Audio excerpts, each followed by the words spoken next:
নদীর পাড়ে, সাগরের পাড়ে হঠাৎ করে দেখা যায় একটা মেয়ে হেঁটে হেঁটে যায়। কালো বুরকা দিয়ে, কালো কাপড় দিয়ে বডিটাকে আবৃত করে রেখে দিয়েছে।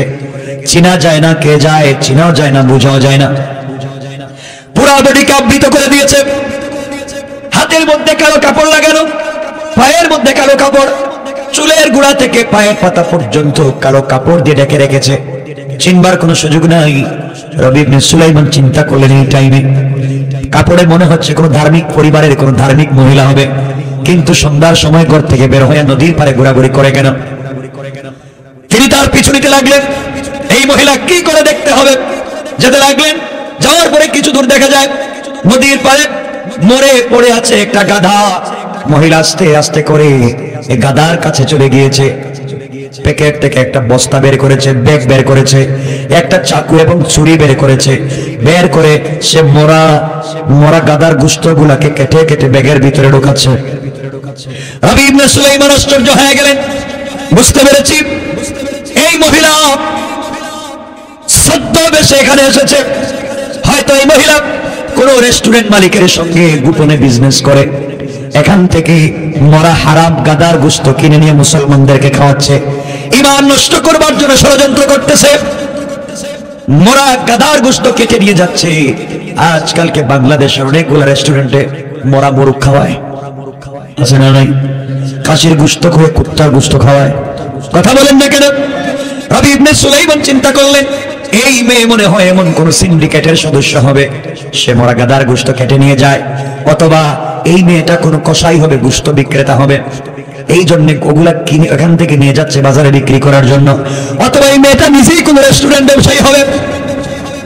চিন্তা করলেন না, আমি থাকাকালীন আমি হজ করতে যাই, আল্লাহর ঘরে যাব, আল্লাহকে ডাকবার জন্য যাব, রাস্তার মধ্যে একজন হারাম কাজ করবে, আমার প্রতিবাদ করবার সুযোগ থাকবার পরেও করবো না, তা হতে পারে না। রবি ইবনে সুলাইমান আস্তে আস্তে করে গোপনে গোপনে পিছু লাগলেন। মেয়েটা বস্তার ভিতরে ভরলো, ইচ্ছা মতো গাদার গোশত ভরলো, ব্যাগ থেকে মুখ বন্ধ করলো, কাঁধের মধ্যে উঠায় নিল, হাতের মধ্যে কালো কাপড়, পায়ের মধ্যে কালো কাপড়, মাথার চুল থেকে পায়ের পাতা পর্যন্ত কাপড় দিয়ে ঢাকা, চিনা যায় না। মেয়েটা রাস্তা দিয়ে পথ চলতে শুরু করলো। রবি ইবনে সুলাইমান রাহমাতুল্লাহি আলাইহি পিছনে পিছনে যেতে লাগলেন। দীর্ঘ পথ যাওয়ার পরে অন্ধকার হয়ে গিয়েছে। অনেক দূরে দেখা যায় মরুভূমির মধ্যখানে ছোট্ট একটা কুঠি ঘর দেখা যায়, কুঠির দেখা যায়, জীর্ণ শীর্ণ একটা ঘর দেখা যায়, তাঁবু দেখা যায়। আস্তে আস্তে করে এই মেয়েটা ওই ঘরের ভিতরে প্রবেশ করেছে। রবি ইবনে সুলাইমান ঘরের পিছনে, তাঁবুর পিছনে দাঁড়ায় আছেন। দেখি তো এই মেয়েটা এখন গোশত নিয়ে কি করে, কোথায় যায়, কি করতে চায়। এমন সময় রবি ইবনে সুলাইমান দেখেন এই মেয়েটা ঘরের ভিতরে গিয়া ছুরি দিয়া এই মৃত গাদার গোশত গুলাকে ছোট ছোট করলো, ছোট ছোট করে টুকরা টুকরা করে একটা ড্যাগের ভিতরে দিল, একটা পাতিলের ভিতরে দিল, এরপরে চুলার মধ্যে আগুন জ্বালাইয়া চুলার মধ্যে দিয়ে রান্না শুরু করে দিয়েছে। চিন্তা করলেন মহিলা কি করতে চায়, আরো কাছাকাছি গেলেন। কাছাকাছি যাওয়ার পরে তিনি তাঁবুর কাছে কান লাগাইয়া দিলেন। কান লাগানোর পর আশ্চর্য হয়ে গেলেন, আজীব কারবার। তিনি শুনতে পান এই ঘরের ভিতর থেকে ছোট্ট ছোট্ট বাচ্চাদের কোরআনের তেলাওয়াত শোনা যায়। রবি ইবনে সুলাইমান আশ্চর্য হয়ে গেলেন, এই ঘরের ভিতর থেকে কোরআনের তেলাওয়াত শোনা যায়, ব্যাপার কি? এমন সময় মহিলা যখন রান্না শুরু করে দিয়েছে, ছোট্ট ছোট্ট বাচ্চারা মায়ের আশেপাশে দাঁড়িয়ে বলছে, আম্মা জান 4-5 দিন হয়ে গিয়েছে, মা তুমি আমাদেরকে খাবার দিচ্ছ না। আমার 4-5 দিন হয়ে গিয়েছে, তুমি আমাদের জন্য খাবারের ব্যবস্থা করে দিচ্ছ না। আমাদের বাবা দুনিয়ার জমিনে নাই, মারে আমরা নবী বংশের মানুষ, আমরা সাইয়্যিদ বংশের মানুষ, আমরা সৈয়দ বংশের মানুষ। 4-5 দিন হয়ে গেল, ঘরে খাবার নাই, তুমি কোনো খাবার দিতে পারো না। মা এখন তুমি আমাদের জন্য কি রান্না করো? মহিলা ডাক দিয়ে বলছে, রে বাবা রে, 4-5 দিন তোমাদের জন্য খাবারের ব্যবস্থা মা করে দিতে পারি নাই, আজ তোমাদের জন্য গোশত বোনা করে দিচ্ছি, রান্না করতেছি। আমি মা তোমাদের জন্য গোশত রান্না করে দিচ্ছি, একটু অপেক্ষা করো, কিছুক্ষণের ভিতরে তোমাদের জন্য রান্না হয়ে যাবে। একটা বাচ্চা সেজদায় পড়ে গিয়েছে, কান্না করে আল্লাহকে ডাক দিয়ে বলছে, আল্লাহ এই দুনিয়ার জমিনে আমাদের বাবা নাই, দুনিয়ার জমিনে বাবা না থাকবার কারণে আমাদের দুঃখ দুর্দশা বুঝবার মতো কেউ নাই। আল্লাহ তাআলা আমাদের মা কষ্ট করে করে 4-5 দিন পরে আমাদের জন্য খাবারের ব্যবস্থা করেছে। আল্লাহ তাআলা তুমি আমাদের মায়ের হায়াতকে বাড়াইয়া দাও। এই কথা বলে তারা আবার তেলাওয়াত শুরু করে দিল। রবি ইবনে সুলাইমান আশ্চর্য হয়ে গেলেন, ঘরের ভিতরে ঢুকে বললেন, মহিলাকে বললেন, খবরদার আপনি এই মৃত গাদার গোশত রান্না করবেন না। মহিলা ডাক দিয়ে বলছে, যুবকরা, কে তোমাকে চিনতে পারলাম না, এই গভীর রাত্রবেলা তুমি মরুভূমির মধ্যখানে আমার তাঁবুর ভিতরে জোয়ান মানুষ ঢুকে গিয়েছো, ব্যাপার কি?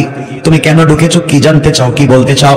রবি ইবনে সুলাইমান বলছেন, মা, আমি আপনার কাছ থেকে কিছু বিষয় জানতে চাই, আপনি বলেন তো দেখি।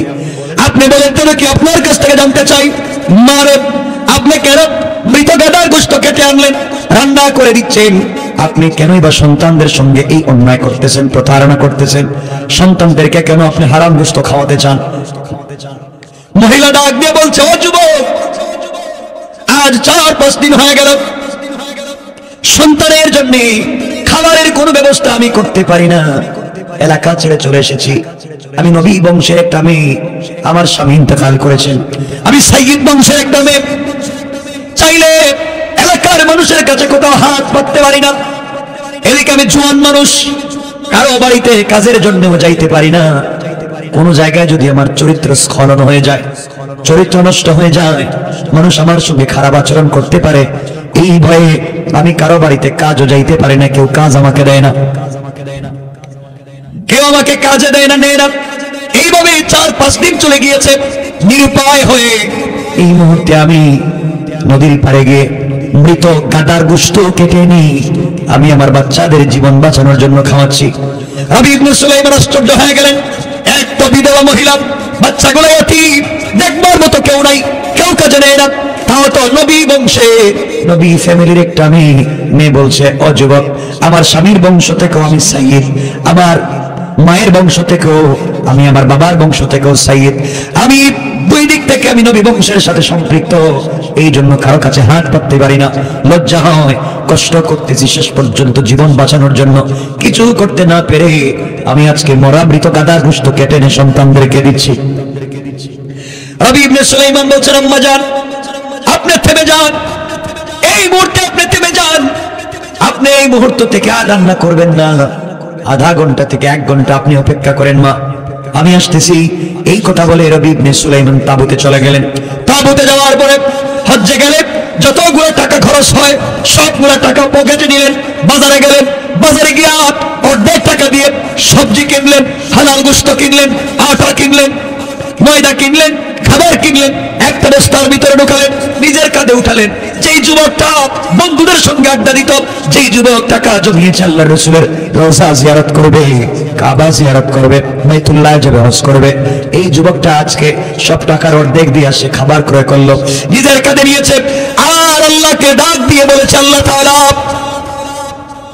এই মুহূর্তে যদি আমি হজ্জে চলে যাই, যখন আমি রাসূলের পাকের রওজা জিয়ারত করতে যাব, আল্লাহর রাসূল যদি আমাকে ডাক দিয়ে বলেন, রবি ইবনে সুলাইমান রে, তুই আমাকে সালাম দিতে আসলে টাকা আছে বলে, রাস্তার মধ্যে আমার বংশের একটা মেয়ে অনাহারে মরতেছে, হারাম সন্তানগুলো হারাম খাচ্ছে, ও রবি ইবনে সুলাইমান, তুমি সমাজের মানুষের জন্য কি করেছো?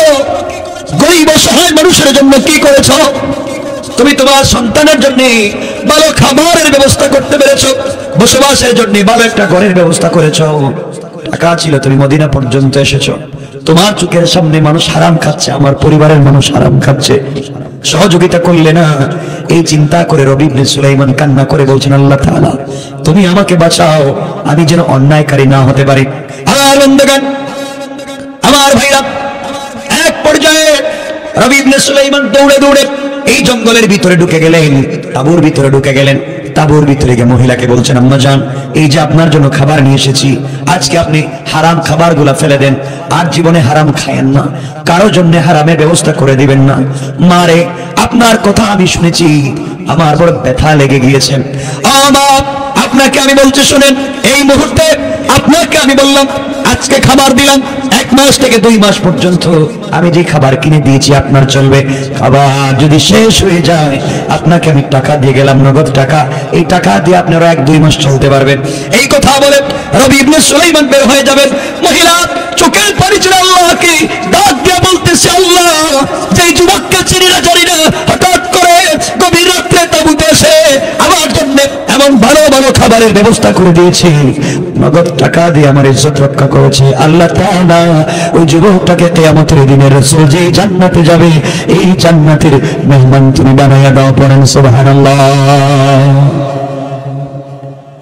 বন্ধুদের এক পর্যায়ে রবি ইবনে সুলাইমান ফিরে আসলেন, 2 রাকাত সালাত পড়ে আল্লাহর কাছে কান্নাকাটি করলেন আর বললেন, আল্লাহ তাআলা, আমি আমার সাধ্যের সবটুকুন ব্যবহার করেছি। এই কথা বলে তিনি বন্ধুদেরকে বললেন, বন্ধুরা শোনো রে, তোমরা হজ্জে চলে যাও, আমি আর যেতে পারবো না, এই বছর আমি যাব না, আগামী বছর হজে যাব। বন্ধুরা বলছে, রবি ইবনে সুলাইমান, আমরা তো জীবনে হজ করতে চাইনি, তুমি আমাদেরকে বুদ্ধি দিয়েছো, তুমি আমাদেরকে পরামর্শ দিয়েছো, তুমি আমাদের জন্য টাকা জমিয়েছো, আজকে তুমি যাবে না, আমরা যাব। বন্ধুগণ, তোমরা জানো না আমার একটা অসুবিধা আছে, আমি বাড়িতে ফিরে যাওয়া লাগবে, তোমরা হজ করে আসো, তোমাদের সঙ্গে বেঁচে থাকলে দেখা হবে। এই কথা বলে কথা লম্বা না বাড়িয়ে রবি ইবনে সুলাইমান বন্ধুদের কাছ থেকে বিদায় নিলেন আর বললেন, বন্ধুরা, আমি যেতে পারলাম না, আমার সালামটুকু রাসূল পাকের রওজা মুবারকে পৌঁছায় দিও। বন্ধুদের কাছে আর কিছুই বললেন না। বন্ধুরা মক্কার দিকে রওনা করলো, তিনি আবার নিজের বাড়ির দিকে রওনা করলেন, সিরিয়ার দিকে চলে গেলেন।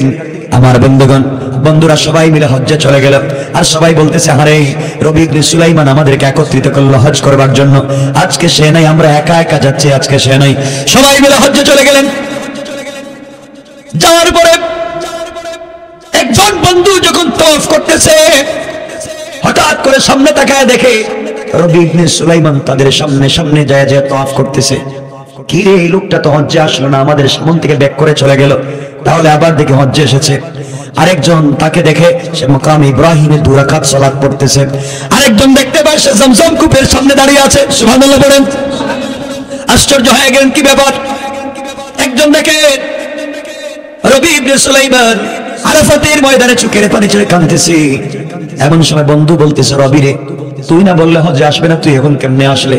রবি ইবনে সুলাইমান বলতেছেন, ভাইরা শোনো, তোমাদের সঙ্গে কথা বলবো বাড়িতে যাওয়ার পরে, এখন যার যার মতো করে কাজ করো। সবাই যখন ফেরত চলে যাচ্ছে, মক্কার কাজ কাম শেষ করে ফেললেন, সবাই যখন মদিনায় পৌঁছে গেলেন, রাসূল পাকের রওজা জিয়ারত করতে গেলেন। এমন সময় রবি ইবনে সুলাইমানের একজন বন্ধু তাকায়া দেখে রবি ইবনে সুলাইমান তাদের সামনে দিয়ে হেঁটে যায়, হাতের মধ্যে কালো একটা ব্যাগ হাতের মধ্যে নিয়ে রাসূল পাকের রওজার সামনে দাঁড়ায় সালাম দিচ্ছে। রবি ইবনে সুলাইমানের বন্ধু ডাক দিয়ে বলছে, রবি, তুই না হজ্জে আসতে চাইলি না, মুখ হারাম বেঈমান, তুই আমাদেরকে পথ থেকে বললে চলে যাচ্ছিস, আমাদেরকে বাদ দিয়া তুই আবার হজ্জে আসলে। ওই কথা বলবার পর রবি ইবনে সুলাইমান বলছেন, বন্ধুরা, বাড়িতে গেলে কথা বলবো, এখন রাসূল পাকের রওজায় সালাম দিতে পারতেছি না, ব্যাগ আমাকে ডিস্টার্ব করতেছে, ব্যাগটা তোর হাতে রাখ। এই কথা বলে ব্যাগ তার হাতে দিয়েছে। সবাই কাজ সংক্ষিপ্ত করে ফেললেন, সমাপ্ত করে ফেললেন, হজ্জের কাজ, জিয়ারতের কাজ শেষ হয়ে গেল। বন্ধুরা সবাই যখন একত্রিত হলেন, একজন বলছেন, শুনছো না তোমরা কিছু? আমি রবি ইবনে সুলাইমানকে দেখেছি মিনায়, একজন বলে আমি দেখেছি মুজদালিফায়, আরেকজন বলছে আমি তো তাকে জামারাতে দেখেছি, আরেকজন বলে আমি তাকে তো দেখলাম কাবা চত্বরে বসে আছে, আরেকজন বলছে আমি তাকে দেখলাম জমজম কূপের পারে। সবাই বলছে, আরেকজন দাঁড়িয়ে বলছে, বাইরে তোমরা তো দেখছো, এই যে আমার কাছে একটা ব্যাগ দিয়ে গেছে, রাসূল পাকের রওজা জিয়ারতের সময় আমার সঙ্গে দেখা হয়েছে, ব্যাগ দিয়ে গেছে, এখন তাকে কোথাও পাওয়া যাচ্ছে না, আমরা তার সঙ্গে আর সম্পর্ক রাখবো না। বন্ধু বন্ধু হয়ে এমন বিশ্বাসঘাতকতা করতে পারলাম, আমাদেরকে বললো হজ্জে আসবে না, সে কিন্তু হজ্জে আসলো, আমাদের সামনে সামনে হজ করলো, জিয়ারত করলো, কিন্তু আমাদের থেকে আলাদা হলো কেন? এর সাথে বন্ধুত্ব রাখা যায় না, সম্পর্ক রাখা যায় না, এই কাজ যে করেছে তার সঙ্গে সম্পর্ক রাখা যায় না। এই কথা বলে সবাই যখন সিদ্ধান্ত নিল গ্রামে গেলে রবি ইবনে সুলাইমানের সঙ্গে কেউ সম্পর্ক রাখবে না, সবাই গ্রামের দিকে যাওয়া লাগলো, যাইতে লাগলো। এদিকে রবি ইবনে সুলাইমান গ্রামে পৌঁছে গেল বহুত আগে, সে তো হজ্জে যায় নাই, গ্রামে পৌঁছে গেল। গ্রামের মানুষ বলছে, রবি ইবনে সুলাইমান রে, তুমি না আমাদের কাছ থেকে বিদায় নিয়েছো হজ্জে যাওয়ার জন্য, তুমি হজ্জে গেলা না, চলে আসলা, সবাই দুষ্টামি করে, হাসি তামাশা করে, মস্কারা করে, তুমি সফরে গেলা, হজ্জের কথা বলে গ্রাম থেকে বের হলা, আবার তুমি বেক করে চলে আসলা। রবি ইবনে সুলাইমান কাউকে কিছু বলেন নাই, বসে তার বন্ধুরা হজ করে বাড়িতে পৌঁছে গেলেন, সবাই রবি ইবনে সুলাইমানের বাড়িতে হাজির। ডাক দিয়ে বলছেন, রবি ইবনে সুলাইমান, এমন নিমক হারামি মিথ্যা কাজ কি কেউ করতে পারে? তুই বললে হজ্জে যাবে না, আমাদের সামন থেকে ব্যাক করলে, আবার তুই হজ্জে পৌঁছে গেলে। রবি ইবনে সুলাইমান কসম করে বলছেন, আল্লাহর জাতের কসম, আমি হজ্জে যাই নাই, তোমাদের কাছ থেকে বিদায় নিয়ে বাড়িতে চলে আসছি। তোমরা আমার গ্রামের মানুষকে জিজ্ঞাসা করো, আমার ঘরের মানুষকে জিজ্ঞাসা করো, আমি হজ্জে যাই নাই, চলে আসছি, গ্রামেই ছিলাম। সবাই বলতেছে, বিশ্বাস করে কোনো লাভ নাই, গ্রামের মানুষকে জিজ্ঞাসা করে লাভ নাই, তুমি আমাদের সামনে সামনে হজ করেছো, এই যে তুমি রাসূল পাকের রওজা জিয়ারতের সময় একটা কালো ব্যাগ দিয়েছো, সব তো তুমি করেছো, তোমাকে আমরা অমুক জায়গায় দেখেছি, বলছো অমুক জায়গায় দেখছি, এই যে তুমি ব্যাগ দিয়েছো, তুমি না করো কেমনে? রবি ইবনে সুলাইমান বিশ্বাস করাতে চাইলেন, আমি হজ্জে যাই নাই, তোমাদের সঙ্গে আমার দেখা হয় নাই, গ্রামের মানুষকে এরা জিজ্ঞাসা করতে লাগলো, আপনারা বলেন তো হজ্জের সময় রবি গ্রামে ছিল না হজ্জে ছিল? সবাই বলতেছে না না, রবি ইবনে সুলাইমান তো গ্রামে ছিল, সে তো হজের পর থেকে ফিরে আসলো, দীর্ঘদিন থেকে গ্রামে আছে, পরিবারের লোকও বলছে সে গ্রামে আছে। সবাই আশ্চর্য হয়ে গেল, তাহলে হজ্জে কেমনে দেখলাম রবিকে? সে আমাদের কাছে ব্যাগ দিয়েছে। সবাই যখন চিন্তা করতেছে আসলে ব্যাপারটা কি, গভীর রজনীতে রবি ইবনে সুলাইমান কান্না করতে করতে আল্লাহর কাছে কান্না করতে করতে শুয়ে পড়লেন। শোয়ার পরে স্বপ্নে দেখেন রবি ইবনে সুলাইমান স্বপ্নে দেখে বিশ্ব নবী তার ঘরে হাজির হয়ে গিয়েছে। রাসূল পাক সাল্লাল্লাহু আলাইহি ওয়াসাল্লাম ডাক দিয়ে বলেন, রবি দাঁড়াও। স্বপ্নে দেখতেছেন রবি দাঁড়িয়েছে, রবি ইবনে সুলাইমানের কপালে চুম্বন করেছে, আর বলছেন, রবি টেনশন করতেছো, তুমি হজ্জের ব্যাপার নিয়ে টেনশন করতেছো? ইয়া রাসূলুল্লাহ, সবাই আমাকে কষ্ট দিচ্ছে আর বলছে আমি নাকি হজ্জে গিয়েছিলাম। আল্লাহর রাসূল বললেন, রবি ইবনে সুলাইমান তুমি হজ্জে যাও নাই এটাও ঠিক, তারা তোমাকে দেখছে তাও ঠিক। ইয়া রাসূলুল্লাহ, দুটো কেমনে হলো? আল্লাহর পয়গম্বর বলেন, রবি ইবনে সুলাইমান তুমি হজ্জের সমুদ্রে টাকা দিয়ে আমার পরিবারের আমার বংশের একটা বিধবা মেয়েকে সহযোগিতা করেছো, ইয়েতিম বাচ্চাগুলোকে সাপোর্ট দিয়েছো। আল্লাহ রাব্বুল ইজ্জত ওয়াল জালাল তোমার এই কাজের উপরে সন্তুষ্ট হয়ে গিয়েছে। কাজের উপরে সন্তুষ্ট হয়ে তুমি হজ্জে যাও না, আল্লাহ তোমার সুরতে একজন রহমতের ফেরেশতা পাঠাইয়া তোমার নামে এই বছরের হজ করে দিয়েছে। আর রবি ইবনে সুলাইমান কিয়ামত পর্যন্ত এইভাবে একটা লোক তোমার নামে তোমার সুরতে হজ করবে। রবি ইবনে সুলাইমান বলছেন, ইয়া রাসূলুল্লাহ, আমি নাকি তাদেরকে আপনার রওজা জিয়ারতের সময় ব্যাগ দিয়েছি, এই যে আমাকে ওরা ব্যাগ দিয়ে গিয়েছে। আল্লাহর পয়গম্বর বলেন, রবি ইবনে সুলাইমান রে, এই ব্যাগটা তুমি তাদেরকে দিয়েছো কথাটা এমন না, তারা তো তোমাকেই দেখেছে। এই ব্যাগটা আমি বিশ্ব নবী আল্লাহর রহমতের ফেরেশতার কাছে উঠিয়ে দিয়েছি। তুমি আমার পরিবারের জন্য যা যা করেছো আমি রাসূল খুশি হয়ে তোমার জন্য হাদিয়া পাঠাইয়া দিলাম। সুবহানাল্লাহ বলেন। রবি ইবনে সুলাইমানের ঘুম ভেঙে গিয়েছে, চোখের পানি ছেড়ে কাঁদতে লাগলেন। তাহাজ্জুদের সালাত পড়ে আবার ঘুমিয়ে গেলেন। ঘুমের ঘরে আবার স্বপ্নে দেখেন রবি ইবনে সুলাইমানের মাথার কাছে বসছে একজন ফেরেশতা, পায়ের কাছে বসছে আরেকজন ফেরেশতা। রবি ইবনে সুলাইমানের পাশাপাশি দুইজন বসে আছে। এমন সময় একজন ফেরেশতা বলতেছে, তোমরা কি জানো এই বছর হজ কত লোক হয়েছে? কে বলছেন 3 লাখ, কে বলছেন 2 লাখ, এভাবে বর্ণনা পাওয়া যায়। আশরাফ আলী তানভীর মাহফুজা তিনি এসেছেন 4 লাখ। একজন বলছে 4 লাখ এই বছর হজ্জে হাজি হয়েছে, তাহলে কয়জনের হজ কবুল হয়েছে? আরেকজন বলছে একজনের হজ কবুল হয় নাই। কি বলো তোমরা? এত মানুষ হজে আসলো, কারো হজ কবুল হয় নাই। আরেকজন বলছে একজনের হজ কবুল হয়েছে। কার হজ? একটা লোকের হজ কবুল হয়েছে, তার নাম রবি ইবনে সুলাইমান। রবি ইবনে সুলাইমান আশ্চর্য হয়ে গেলেন, তাহলে শুধুমাত্র কেবলমাত্র আমার সুরতে আল্লাহ যাকে পাঠিয়ে দিয়েছেন সেই ফেরেশতার হজ কবুল হয়েছে, লক্ষ লক্ষ মানুষের হজ কবুল হয় নাই। ফেরেশতা ডাক দিয়ে বলছে, ভাই রে, ওই একজনের কারণে আল্লাহ সকল হাজিদের হজ এই বছর কবুল করে নিয়েছে। এই জন্য আমি যা পড়েছি, আল্লাহ রাব্বুল ইজ্জত ওয়াল জালাল বলছেন, والذين يقولون ربنا اصرف عنا عذاب جهنم إن عذابها كان غراما। আল্লাহ রাব্বুল ইজ্জত ওয়াল জালাল বললেন, সাকারাতের আগে, গারগারের আগে, দুনিয়ার জমিন থেকে বিদায় নেওয়ার আগে দুনিয়ার জমিনে যদি ভালো কাজ করতে পারো, আল্লাহর কাছে গুনার জন্য তওবা করতে পারো, আল্লাহ বলছেন, গোলাম রে, তোর গোটা দুনিয়ার জিন্দেগি গুনার জন্য আমি আল্লাহর দরবারে আমার দেওয়া কপাল আমার কুদরতের পায়ে লাগাইয়া, আমার দেওয়া চক্ষু থেকে পানি ছেড়ে দেয়া, আমার দেওয়া জবান দিয়ে আমাকে যদি আল্লাহ বলে ডাক দিয়ে গোটা জিন্দেগির গুনার জন্য তওবা করে আমি আল্লাহর দিকে ফিরে আসতে পারো, গোলাম আমি আল্লাহ কথা দিলাম, তওবা করতে দেরি হবে গোলাম রে, আমি আল্লাহ তোমার জিন্দেগির গুনাহগুলোকে মাফ করে দিতে আমি আল্লাহ 1 মিনিটও দেরি হবে না। পড়ুন সুবহানাল্লাহ। আল্লাহর গোলাম যারা, আল্লাহর গোলামের 1 নাম্বার গুণ অহংকার করা যাবে না। আপনি সুন্দর, আপনি সুন্দরী, আপনি যদি আপনার সুন্দরের কারণে অহংকার করে বসেন, আপনার টাকা আছে, মিল ফ্যাক্টরি আছে, কল কারখানা আছে, শিল্প আছে, গাড়ি আছে, বাড়ি আছে, বিজনেস আছে, সম্পদ আছে, জায়গা জমি আছে, আপনি যদি আপনার সম্পদের জন্য আপনি যদি আপনার টাকার জন্য দুনিয়ার জমিনে অহংকার করে বসেন, আমার আল্লাহ চাইলে আপনাকে দুনিয়ার জমিনে রাস্তার ফকির বানাইয়া দিতে আমার আল্লাহ 1 মিনিটও দেরি হবে না। ঠিক কিনা বলেন? এই জন্য দুনিয়ার জমিনে আল্লাহ যাদেরকে টাকার মালিক বানিয়েছেন, সম্পদের মালিক বানিয়েছেন, আপনি আপনার সম্পদের অহংকার করতে পারেন না। আল্লাহ আবুল আহাবকেও সম্পত্তি দিয়েছিলেন, আল্লাহ নমরুদকে সম্পত্তি দিয়েছিলেন, সাদ্দাতকে দিয়েছিলেন। আল্লাহ তাদেরকে দুনিয়ার জমিন থেকে অস্তিত্ব নষ্ট করে দিয়েছেন শুধু অহংকার করবার কারণে।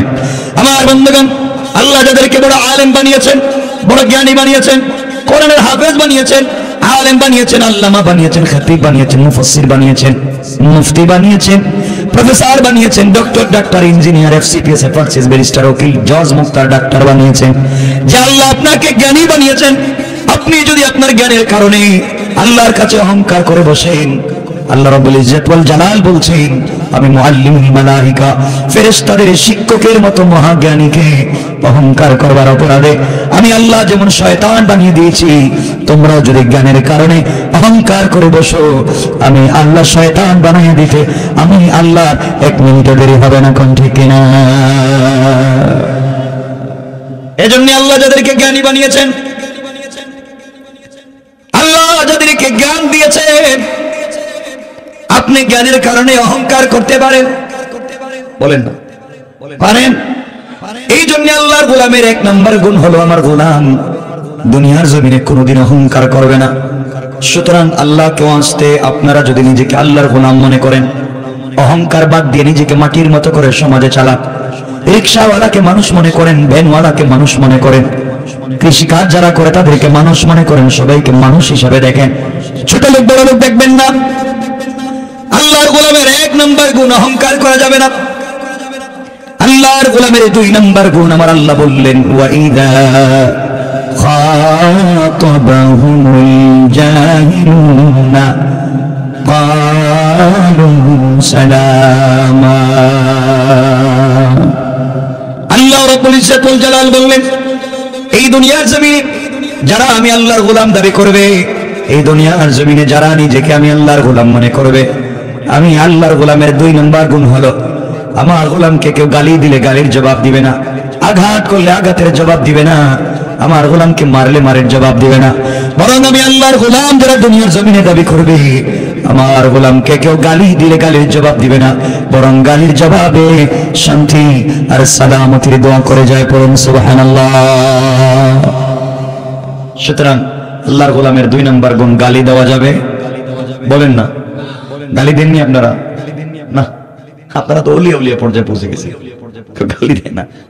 রাস্তাঘাটে তো গালিগালাজ করে, বাড়িতে দেখবেন গ্রামে যদি 2 মহিলা মানে একটু ঝগড়া লাগে, মানে গালি মনে হয় কি, মানে অরিজিনাল ফ্যাক্টরি গুলোছে। কথা বলেন না কেন? ঠিক কিনা বলেন?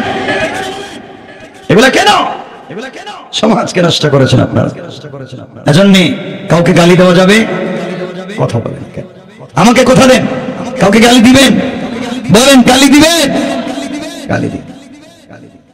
শুধু ওয়াজ বলার জন্য বলছি না, বুঝাবার জন্য বলছি, কাউকে গালি দিয়েন না। আল্লাহর গোলামের 1 নম্বর গুণ অহংকার করা যাবে? 2 নম্বর বলেন না কেন? সবাই বলে রাখবে, গালি দেওয়া যাবে? আল্লাহর গোলামের 3 নম্বর গুণ আমার আল্লাহ বলছেন, ওয়াল্লাযীনা ইয়াবিতুনা লিরাব্বিহিম সুজদান ওয়া কিয়ামা। আল্লাহ রাব্বুল ইজ্জত ওয়াল জালাল বললেন, এই দুনিয়ার জমিনে যারা আমি আল্লাহর গোলাম দাবি করবে, যারা নিজেকে আশিক রাসূল দাবি করবে, আমি আল্লাহর গোলামের 3 নম্বর গুণ হলো, আমার গোলাম দুনিয়ার জমিনে বিপদে পড়ে গেলে রুকু করবে আমি আল্লাহর পায়ে, সিজদা করবে আমি আল্লাহর পায়ে। আমি আল্লাহর গোলাম যারা আমার জন্য দাঁড়াবে, আমি আল্লাহর গোলাম যারা আমার জন্য রুকু করবে, আমি আল্লাহর গোলাম যারা আমার জন্য সিজদা করবে। এক কথায় দুনিয়ার জমিনে আল্লাহর গোলাম যারা নিজেকে দাবি করবে, আল্লাহর গোলামের 3 নম্বর গুণ হলো রুকু সিজদা আল্লাহর পায়ে করবে। সুতরাং আজকাল যারা আল্লাহর পা ছাড়া পীরের পায়ে সিজদা করে, মাজারে গিয়ে সিজদা করে, আল্লাহর কসম তারা আল্লাহর গোলাম হতে পারে না। ঠিক না বলেন? আপনাদের কষ্ট হইতেছে? 1 জন ওঠেন, 2 জন বসেন কে? বিড়ি খাইবো? বিড়ি খাইবো নাকি? দেখো কি তার বিড়িটা, এটা কি খান? Diabetes, diabetes, diabetes. আপনারা বিড়ি খাননি? ফ্যাক্টরি কোথায়? কেন খান? কোন তো কি মজা এটা? স্বাদ কি?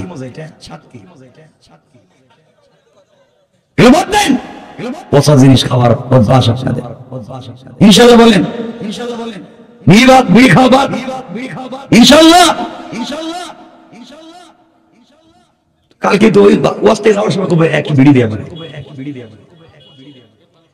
খারাপ তো আপনারা হয়েছে, সমাজকে নির্লজ্জ করেছেন আপনারা। আগেকার যুবকেরা, ছেলে মেয়েরা ভালো ছিল। রাস্তা আজ থেকে 50 বছর আগে রাস্তায় বসে দুইটা ছেলে গল্প করতেছে, দেখছে দিকে একজন মুরব্বী যায় এলাকায়, একজন তার মুরব্বী যায়, তার সিনিয়র কেউ যায়, সবকিছু ফেলায় দৌড় দিছে, সম্মান দিছে। আর আজকালকে সম্মান, মেয়ের জামাই শ্বশুরের কাছে জিজ্ঞাসা করে, আপনার কাছে একটা বিড়ি থাকলে দেন। কোথায় গিয়েছে নির্লজ্জ একটা সমাজে বসে নিজেকে কেমনে ভালো মানুষ মনে করেন? এলাকায় কি কেউ আছে যারা মাজারিকে সাজদা দেয়?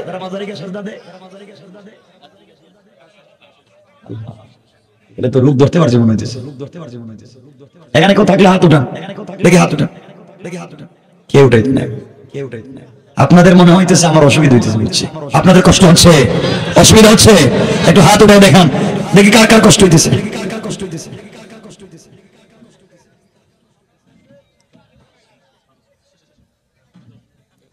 একজন উঠবেন না, উঠলেই বুঝবো রোগ আছে ভিতরে। আমি বুঝে ফেলবো যে এই রোগ যে যাইতেছে, প্রস্রাবে দলে যাইবেন না আমি যতক্ষণ না যাই। এলাকায় কেমন কে কেউ আছে মাজারে সেজদা করে, পীরের পায়ে সেজদা করে, বাচ্চা হচ্ছে না শাহজালালের মাজারে, ঠিক কিনা? শিরক।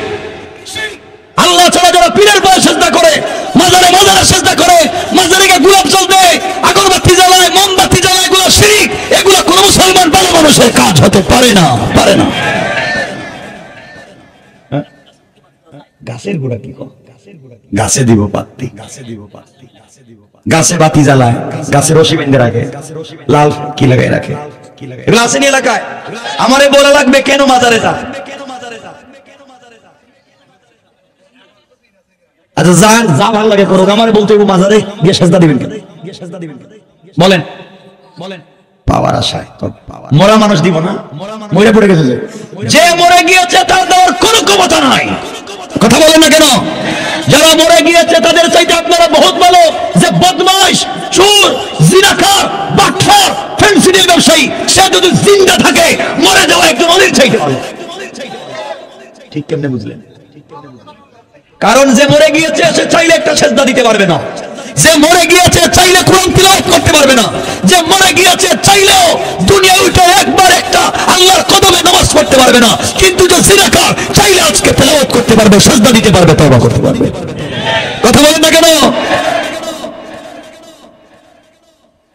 বাবার কাছে গেছাইবেন, বাপ দিব। এখন সমাজে দেখছি দুইজন মানুষ এখন দুই পীরের কাছে মরে যায়। উনি ফেল করলে উনি পাস করবে, একজন না একজন কিয়ামতের দিন আমার আটকাই। আমার বলা লাগবে এগুলো কোথায় হয়েছে। কষ্ট হইতেছে আপনাদের? বলা লাগবে। আপনাদের সমস্যা হলে আমার দাঁড়ায় প্রশ্ন করবেন। আল্লাহ বলছেন কোরআনে, শুনেন, আল্লাহ বলছেন ইন্নাহু মান ইউশরিক বিল্লাহ ফাকাদ হারামাল্লাহু আলাইহিল জান্নাহ ওয়া মাওয়াহুন নার ওয়া মা লিয-যালিমিন মিন আনসার। যে ব্যক্তি শিরক করলো তার জন্য জান্নাত হারাম হয়ে গেল। আল্লাহ বলছেন যে শিরক করলো তার জন্য জান্নাত হারাম, তার জন্য জাহান্নাম ওয়াজিব। ওয়া মা লিয-যালিমিন মিন আনসার। কিয়ামতের দিন কোনো সাহায্যকারী থাকবে না। এখন আল্লাহ বলছেন রুকু দিলে, সিজদা দিলে কার পায়ে? কথা বলেন না কেন? কিছু চাইলে কার কাছে? আল্লাহ ছাড়া কেউ দেওয়ার ক্ষমতা নাই, ঠিক কিনা বলেন?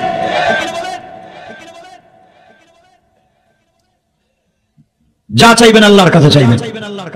এই তালা বাবা, সালা বাবা, লেংটা বাবা, কুত্তা বাবা, শয়তান বাবা, কোনোভাবে কিচ্ছু দেওয়ার ক্ষমতা নাই। যে নিজেই লেংটা, নিজের জন্য একটা কিছু ব্যবস্থা করতে পারতেছেন, আপনারা কি দিব?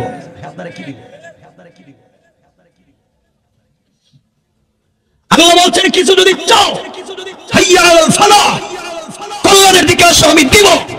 মসজিদে আসো। গভীর রাত্রে আল্লাহ বলছেন আল্লাহু আরশে ইস্তাওয়া, আমি আল্লাহ তো আরশে আজিমে থাকি, কিন্তু রাত্র গভীর হয়ে গেলে আরশে আজিমে থাকি না রে পাগলা। তোর ঘরের দরজায় হাজির হইয়া আমি ডাক দিয়ে বলি আল্লাহ আমি মুস্তাগফিরিন ফাগফিরাল্লাহ, আল্লাহ আমি মুস্তারজিকিন ফারজুকাল্লাহ।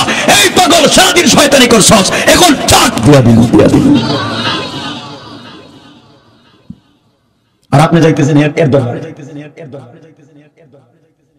ল্যাংটার কাছে কি আছে, যা আছে সব তো দেখাই যাইতেছে, এর কাছে যাইতেছেন আপনারা। এটা যাওয়ার লজ্জা শরম তো থাকা দরকার একটা মানুষ।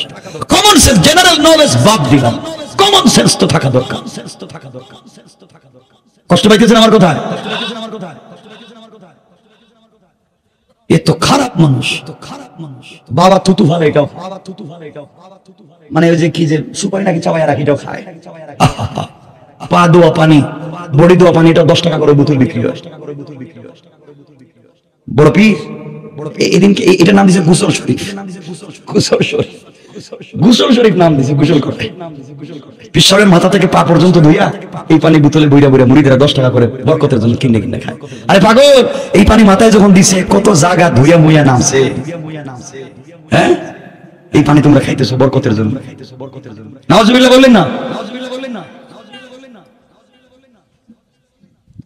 খারাপ লাগতেছে আপনাদের? অসুবিধা হইতেছে?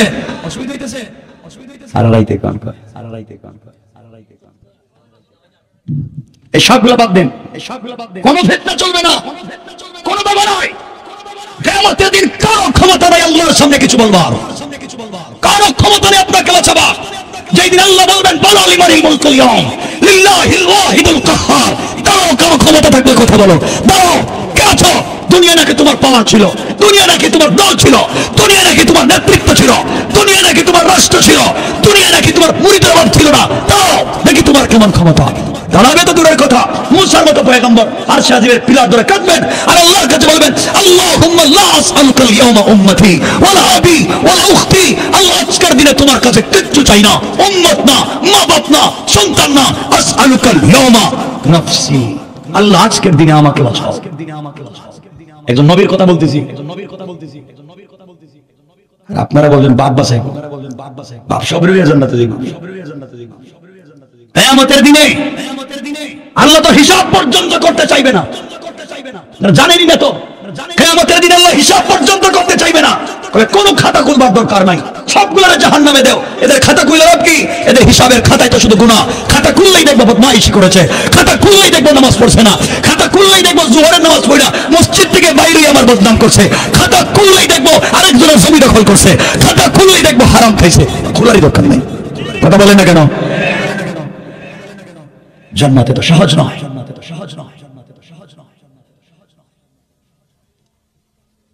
জান্নাত চাইলাম আর পাইলাম, জানেন না এদিন কি ঘটবে। এজন্য শিরিক করা যাবে? মাজারে সেজদা দেওয়া যাবে? প্রমাণ থাকলে আমারে বলেন, কোন আপত্তি নেই, বলেন যে মাজারে সেজদা দেওয়া যায়, বলেন বলেন। যেই বেচারা বেঁচে থাকতে তার ঘরে তুমি একটা বাতি জ্বালাইয়া দিই, এই বেচারা মরে গেছে, তার গুরুস্থানে হাজার হাজার মোমবাতি জ্বালায়, ও বেচারা তো মরে গেছে।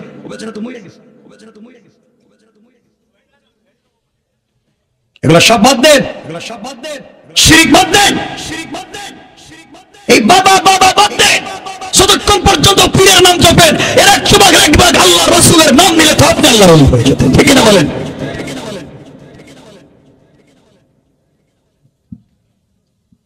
এজন্য এগুলো বাদ, কোনো কল্যাণ নাই, কোনো কল্যাণ নাই। কল্যাণ দিতে পারেন একজন, তিনি কে? তিনি কে? আল্লাহর চাইতে বড় কেউ আছে? তিনি তো সবাইকে দেন, তিনি তো সবার কাছ থেকে নেন, আল্লাহর কাছে চান। আল্লাহর সঙ্গে দুষ্টামি করবেন না। আল্লাহ চাইলে তাপড়াইয়া 10 তলা থেকে গাছতলায় নামায় দিতে পারে, আর যদি আল্লাহর কাছে পড়ে যান, আল্লাহ চাইলে কান ধরে গাছতলা থেকে 10 তলায় উঠে দিতে পারে।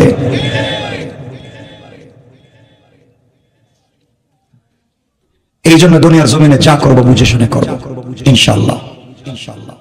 এখন মনে পড়ে গেছে পীরের কথা, এটা বললে আপনারা রাগ করবেন, জন্য বলতেছি না, না দরকার নাই। আপনারা কোন কোন পীরের মুরিদ? সব পীর। আপনারই মনে হইতেছে পীর, যে অবস্থা দেখতেছি। নামাজ নাই, রোজা নাই, মসজিদের ধারে কাছে যায়, গাজার গন্ধে শয়তানে মোটামুটি 100 কিলোমিটার দূরে থাকে। আল্লাহর কাছে আস্তাগফিরুল্লাহ, আমার জীবনে তো কাজ করিনি। এই গাজাও খায় আবার পীর দাঁড়িয়ে। গাজা না খাইলে না গ্যাস কুটে না। আল্লাহ গুলা থেকে মাফ করুক। শুন রাখবেন, বুজুর্গ আল্লাহর ওলিরা ছিলেন শাহজালাল, শাহ পরান, শাহ মখদুম, শাহ আমানত, জুনাইদ বাগদাদি, আব্দুল কাদের জিলানী। এরা কোনোদিন তাহাজ্জুদ ছাড়েন না। কথা বলেন না কেন? এরা কোনোদিন কোরআন তিলাওয়াত মারবেন নাই। এরা জীবনে দাড়ি কাটে নাই। এরা জীবনে শেষরার মতো দুর্গন্ধ নিয়ে হাঁটে নাই। আর এখন এমন পিরো পাইবেন, দাড়িও নাই, মুছও নাই। দাড়িও নাই, মুছও একদিন এক শয়তান পীর মদ পান করতেছে। কি পান করতেছে? মদ। মদ যখন খাইতেছে গ্লাস দিয়া মুসরে ভাবে ধরছে, হাত দিয়ে মদ খাইতেছে। তো একজন বলতেছে, ভাই খাচ্ছিস কি? মদ। মুস ভাবে ধরছিস কে? হুজুর ওয়াজ করছে, মুচ বিজাইয়া কিছু পান করা মাকরু। মুস বিজাইলে মাকরু, আর মদ খাইলে কি তা? কত বড় শয়তান চিন্তা করছে, তিনি মাকরু করেন না, খাইতেছে হারাম আর নসিহত করতেছে মাকরু। এমন পীর আছে যারা নারী পুরুষ একসাথে নিয়ে মেলা বসায়। আছে একসাথে।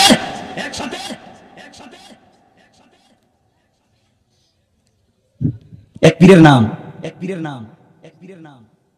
এ বলছে রাসূল পাক সাল্লাল্লাহু আলাইহি ওয়াসাল্লাম মরে পচে দুর্গন্ধযুক্ত হয়ে গেছে। এই রাসূল দে বাঁচাইছে। নাউজুবিল্লাহ বলেন না? আচ্ছা, এমন কথা যদি কেউ বলে, রেখে ঈমান থাকেনি। কিন্তু আপনারা বলেন না ঈমান থাকেনি। আরে আপনার চাইতে বড় পীর কে? আপনার সবথেকে বড় পীর আপনার মার বাবা। আপনার সবথেকে বড় পীর মার বাবা। নতুন গাছে লাউ আসছে, কাউরে খাওয়ায় না, বেগে বইরে পিসাবে খাওয়ায়। কথা বলেন না? বাজার থেকে আপেল আঙ্গুর কিনে মারা দেয় না, পিসাবে খাওয়ায়। শয়তান। তোর পীর তোরা বড় করে নাই, তোর পীর তোরা 10 মাস পেটে রাখে নাই। এই মা কষ্ট করে 10 মাস পেটে রাখছে, মারে খাওয়ায় না, পিসাবে খাওয়ায়। আর কত যুবক আছে বাপরে বাপ কয় না, কয় বাপরে কয় বুড়া। আছে নি? বাপরে বাপ ডাকে না, বুড়া কয়। শ্বশুর বাড়ি গিয়া শাশুড়ি কয়, আম্মা আপনি আঙ্গুর খাইবেন না আপেল খাইবেন?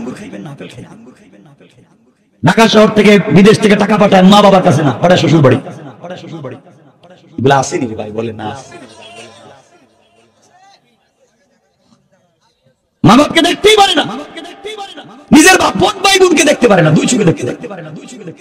সব তার শ্বশুর শাশুড়ি। আর বউ যা কয় তা মনে হচ্ছে বউর কাছে মুড়ি দিয়ে।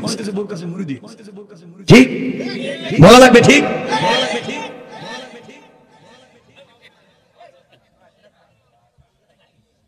আমি কি বলতে চাই বুঝেন?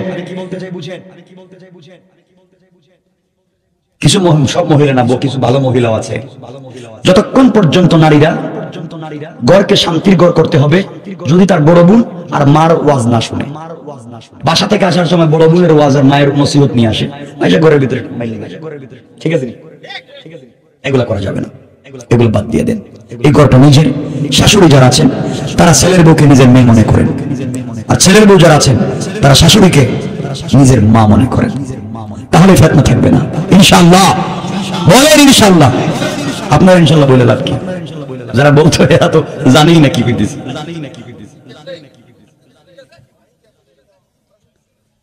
শোনেন, আজকাল অনেক খারাপ হয়েছে যুবকেরা। আল্লাহকে ওয়াস্তে বললাম যে বিয়ের পরে দেখবেন কিছু মেয়ে আছে আইসি শ্বশুর বাড়ি জায়গা বড় হুজুর, মসজিদের ইমাম সাহেব, মাদ্রাসা বড় হুজুর, হুজুর কি একটা গরম তাবিজ দেন, কি তাবিজ? গরম তাবিজ দেন। ওকে স্বামী যা ইনকাম করে, যা টাকা পয়সা সব যেন আমারে দেয়, খালি আমি ওর চোখে আমি ছাড়া যেন আর কিচ্ছু না দেখে। কথা বলেন। হুজুরও কইলে একটা সুযোগ পাইলাম, আমারে 1000 টাকা বেশি দিবেন, একটা অরিজিনাল টাটকা গরম তাবিজ দিতেছি। কেমন তাবিজ? Direct action. কেমন? ওই যে একটা তাবিজ বালিশের নিচে, একটা কম্বলের ভিতরে, একটা কমরে, এটা নাকি কমরে, একটা ওই যে চৌকি বা পালঙ্গের পিলারের নিচে একটা চুলার ভিতরে যেন জ্বললে তো ভিতরে জ্বলবে, ঠিক জানে দেবে। আরেকটা ভিজাইয়া পানি খাওয়াইবেন, তাহলে ভিতরটা একবারে পরিষ্কার ক্লিয়ারে বেরিয়ে যাবে, ঠিক আছে নি? আর আরেকটা তাবিজ, যে হুজুর এই তাবিজ লেখছো তোমার কপালে ঠাডা করবার জন্য ঠাডা। এই কথা বলেন না, কথা বলা লাগবে, ঠিক কিনা বলেন? হুজুর আপনার এই তাবিজ লিখতে কইছে কোন শয়তানে? তাবিজ দিয়ে আজকে মা বাবার মধ্যে স্বামী স্ত্রীতে ঝগড়া, বাবা ছেলে ঝগড়া, ভাই ভাইয়ের ঝগড়া, পরিবারের শান্তি, জাদু টুনা কুফুরি কালাম এগুলো ভুলে গেছে, ঠিক কিনা বলেন? এগুলা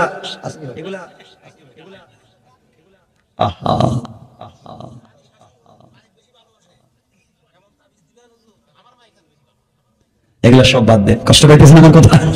একটু হাত উঠান, দেখে কারা কষ্ট পাইছেন, দেখে কারা কষ্ট পাইছেন, দেখে কারা কষ্ট পাইছেন।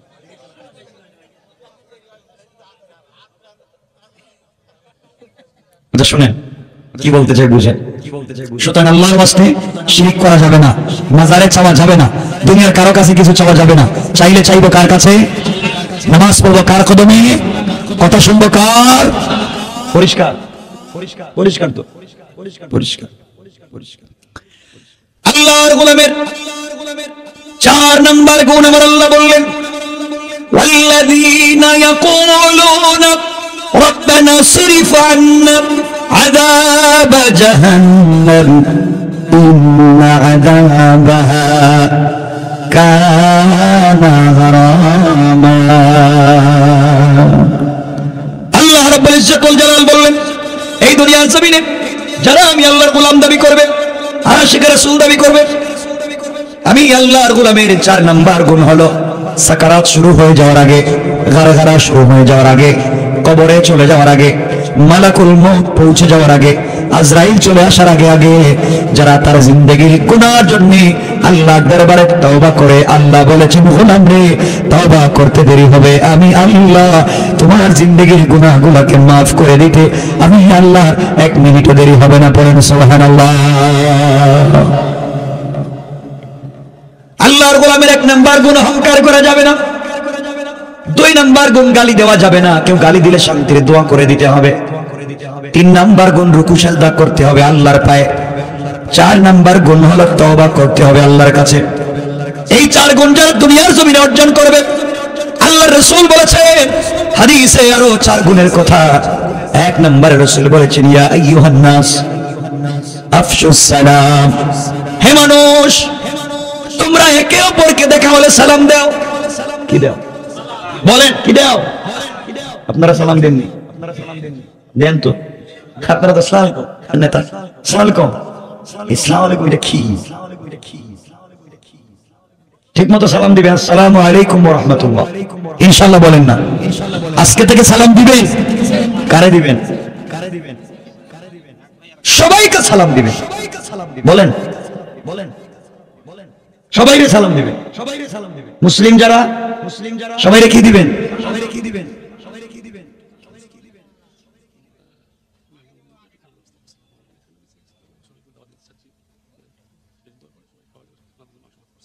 সবার জন্য। ঠিক আছে, আপনারা সবাই খেয়ে যাইবেন, আপনাদেরকে খাওয়ার দাওয়াত। কিছু কমতে খাইবেন, এজন্য এখন ইচ্ছা মতো সাউন্ড দিবেন, পেট খালি হয়ে যাবে, বেশি খেতে পারবেন। ঠিক আছে তো, সবাইকে দাওয়াত দেওয়া হলো। আচ্ছা যাই হোক, দুনিয়ার জমিনে রাসূল পাক বলেছেন হাদিসের 1 নাম্বার গুণ সালাম। 1 নাম্বার বলেন, 1 নাম্বার আজকে থেকে সালাম দিবেন। যারে পাইবেন রাস্তাঘাটে সালাম। হিন্দু, আমি অমুসলিম ব্যতীত বলছি, মুসলিমদেরকে সালাম দিবেন। কি দিবেন? সালাম। যাকে পাইবেন ছোট বড় সবাইরে সালাম। সবাইরে বাসায় গিয়া বউরে দিবেন তো আজকে গিয়ে দরজা দাঁড়াইয়া বলবেন, বউ আসসালামু আলাইকুম, তোমার খুব ভালো লাগতেছে। ঠিক আছে? বউ কিন্তু কি বাপ জীবনে সালাম দিল না, দেখে আজকে হঠাৎ করে সালাম, দেখেন ব্যাপারটা কেন? এজন্য সব ভাগ সালাম দিবেন ইনশাআল্লাহ আজকে মাঝে মাঝে। আর শুনেন, মাঝে মাঝে বউর হাতের রান্না বলবেন, বউ তোমার হাতের রান্না যে কি স্বাদ, কি যে মজা, মন চায় যে প্লেট শুদ্ধ ভাঙ্গিয়া খেয়ে ফেলে। বলবেন আস্তে আস্তে করে এভাবে করবেন, দুজন মিলেমিশে চলবেন, ইনশাল্লাহ বলেন না। মায়েরাও তো খারাপ, বোনেরাও তো খারাপ, এরা সারাদিন যে ড্রেস পরে ঘরে কাজ করে, রান্না বান্না করে, কাপড় ধোয়, ঘর মুছে, এই ড্রেস পরে আবার স্বামীর সাথে রাত্রে ঘুমায় থাকে। এটা মনে ভুল বলছি, ঠিক এটাই পরে ঘুমায় যায়। আর নতুন জামা কাপড় যা আছে, ড্রেস, লেহেঙ্গা, হিল, জুতা, এরপরে লিপস্টিক সব লাগাইয়া যেদিন মার্কেটে যাইবো এদিন যায়, যেদিন বিয়েতে যাইবো এদিন এগুলো ইউজ করে, ঠিক না? তা আপনি এগুলো করেন। অনেক মহিলারা দেখবেন মার্কেটে যায়, যাওয়ার সময় এটা ব্যাগ হাতে নিল, কেউ 3/4 প্যান্ট, স্যান্ডো গেঞ্জি, মার্কেটে যাচ্ছে, ব্যাগ একটা হাতে নিয়ে লিপস্টিক লাগাইছে, আর বাচ্চা একটা আছে, এটা স্বামীর কাছে দিতে, স্বামীটার পিছনে করতেছে। কত বড় শয়তান শিক্ষা করেন, এটা নিয়ে করতেছে, আর বউ দারোগার মতো সামনে হাঁটতেছে। দোকানে ঢুকা, দোকানের স্টাফ বলছে, ম্যাডাম থ্যাংক ইউ, আসসালামু আলাইকুম, বসেন। জি জি জি। আর ও বলছে আমার সার্ভেন্ট, কর্মচারী। এগুলো সব আপনারা করেছেন। পরিবারকে সুন্দর করেন, পরিবারকে সুন্দরভাবে তৈরি করেন, ইনশাআল্লাহ বলেন। আপনি কোনোদিন বলছেন আপনার বউরে যে তোমার যে দামি শাড়ি এনে দিছি, দামি অর্নামেন্টস, জুয়েলারি এনে দিছি, এগুলা পরে আমার সাথে রাতে ঘুমাইবা, বলছেন?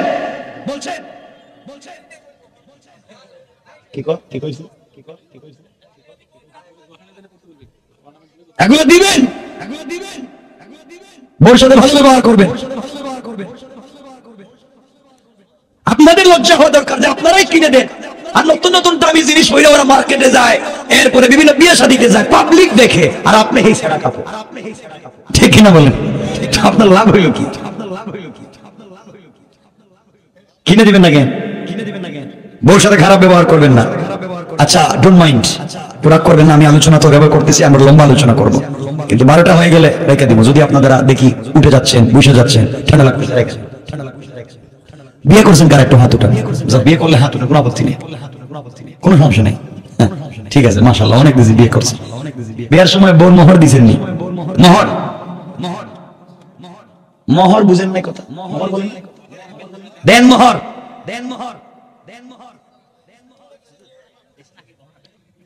মোহর দিছেন, এই যে কাগজে লিখছেন 2 লাখ, 3 লাখ, 5 লাখ, 10 লাখ, টাকাটা দিছেন, বাকি কেন? দেন না কেন? না বউ মাফ করে দিছে? মাফ করে দিছে তো, মাশাআল্লাহ, কি সুন্দর বউ। মাফ পাইছেন না আপনারা? মাফ পাইছেন তো? মাফ করছে, এই মাফ কলা গাছের সাথে ফাঁস লাগে কেমন? বউ আপনার মাফ করেছে টাকা, সি সি সি, মাফ দিবে কেন? মাফ দিছে, মাফ দিয়ে বউ দিছে, কালকে বউরে তালাক দেন, দেখবেন কোর্টে গিয়ে লাভে আসবে দোয়া লাগে। এ কথা বলেন না কেন? যে বউ মাফ করে দিছে, মানলাম মাফ, কালকে তালাক দিয়ে দেখেন টাকা দেওয়া লাগেনি কেন? মাফ করে দিছে তো দেওয়া লাগবে কেন? আপনি ভিক্ষুক কেন ভিক্ষা করে খান? বউ টাকা দেন না, নামাজ রোজার মতো ফরজ, বউ টাকা দিয়েন, মোহরের টাকা দিবেন না, লম্বা লম্বা কথা বলবেন সমাজে, যেহেতু লজ্জা শরম তো থাকা দরকার। বউর মোহরের টাকা দেন না, হ্যাঁ কি করে বুঝি না? আরে হাসার জন্য বলছি না, বাঁচার জন্য বলছি। মোহরের টাকা দিবেন তো মরবেন, কিয়ামতের দিন বউ চিনবে না, তুমি টাকা দাও, মোহরের টাকা দাও, তখন কই টাকা পাইবেন?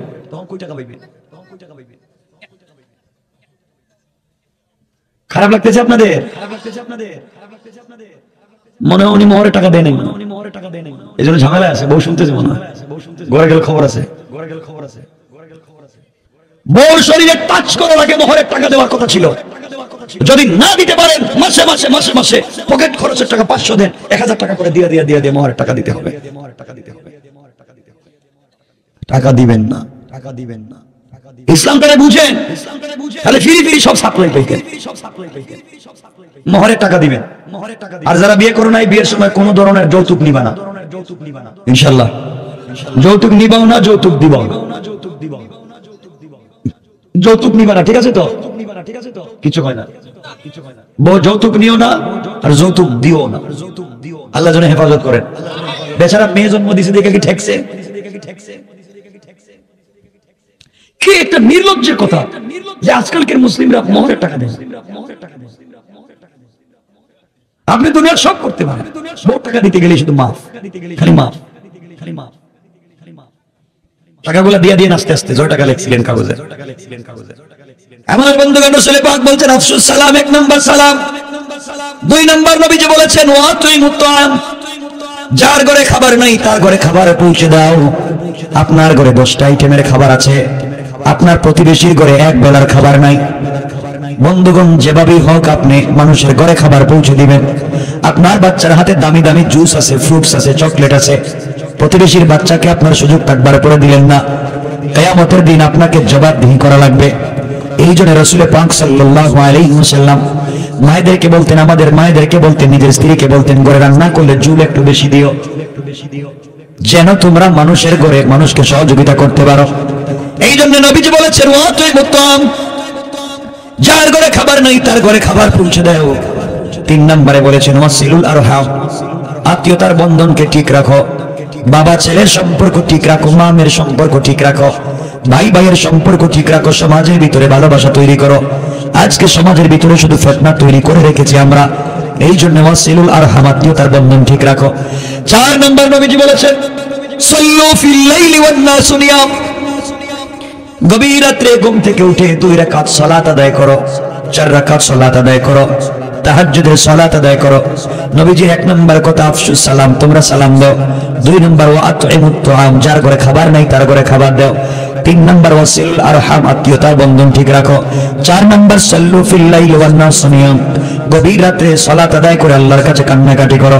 কোরআনের 4 গুণ, হাদিসের 4 গুণ, 8টা গুণ যদি অর্জন করতে পারেন, রাসূল পাক বলেছেন ফাদাখালাল জান্নাতা বিসালাম, ইন্তেকাল করতে দেরি হবে গোলাম রে, আল্লাহ তুই দারুস সালাম নামক জান্নাতে যেতে দেরি হবে না। পড়েন সুবহানাল্লাহ।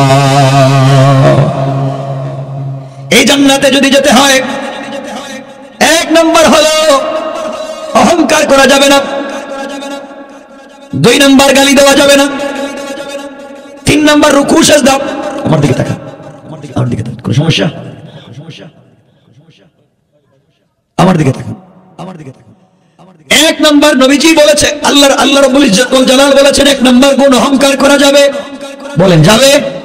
2 নম্বর গুণ, 1 নম্বর অহংকার করা যাবে না, 2 নম্বর গালি দেওয়া যাবে না, কেউ গালি দিলে সালাম দিতে হবে, 3 নম্বর রুকু সিজদা আল্লাহর পায়ে, 4 নম্বর ইন্তেকালের আগে তওবা করতে হবে আল্লাহর কাছে, 5 নম্বর সালাম বিনিময়, 6 নম্বর প্রতিবেশীর হক, 7 নম্বর আত্মীয়তার বন্ধন ঠিক রাখা, 8 নম্বর গভীর রাতে তাহাজ্জুদের সালাত পড়া।